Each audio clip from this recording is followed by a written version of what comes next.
na talagang nakilala ko na ang Diyos, hindi na ako magbabago, sisikapin kong baguhin yung mga bagay sa buhay ko na dapat baguhin. Kumbaga, yung kanyang dedikasyon, yung kanyang pananaw, yung kanyang prinsipyo, yung kanyang paninindigan, ay naglalarawan ng isang taong marunong mag-motivate.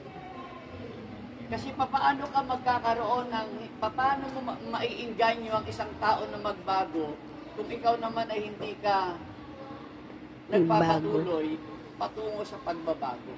Tandaan natin tayong lahat dito, marami tayong mga butas sa buhay. Marami tayong mga kapintasan.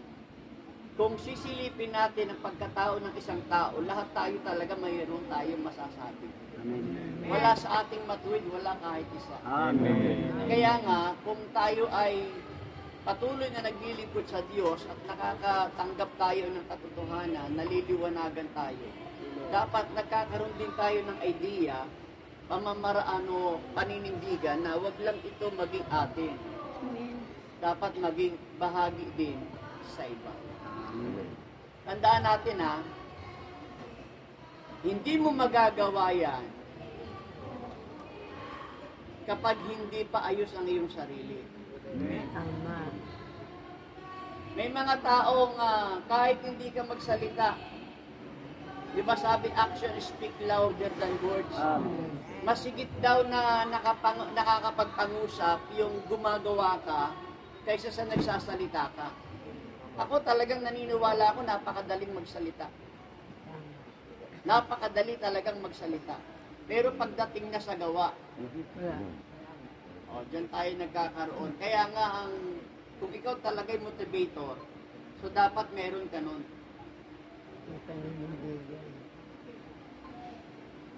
Isa nga sa mga natin, napakahirap na makita sa pagkatao natin ang ibig natin ipakita sa iba.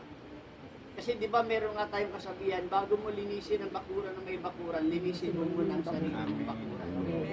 So napakatindi ng maaaring bumalik sa atin ng kapintasan kung ikaw ay isang motivator. Mahirap yan.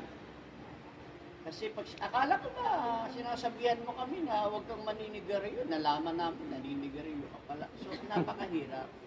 Napakahirap ng balik. Parang ikaw agad ang sisisihin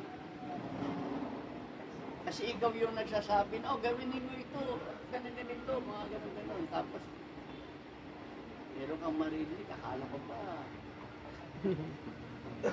Kaya ang hirap no? Yes.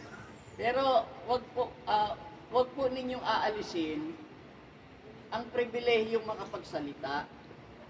Kasi the more ka raw na nagsasalita, natututo ang nakikinig at natututo kang nagsasalita. The more ka nagsasalita, lalong nagsa-challenge yung sarili mo. Pag hindi ka nagsasalita, walang pupunayin sa sarili mo. Hindi ka naman magbabago kung wala ka sasabihin. Amen ba? Amen. So mahalaga itong kalagayan natin na ito bilang mga marsyal, na papaano natin mamomotivate yung mga tao na, oy, huwag kayo dyan.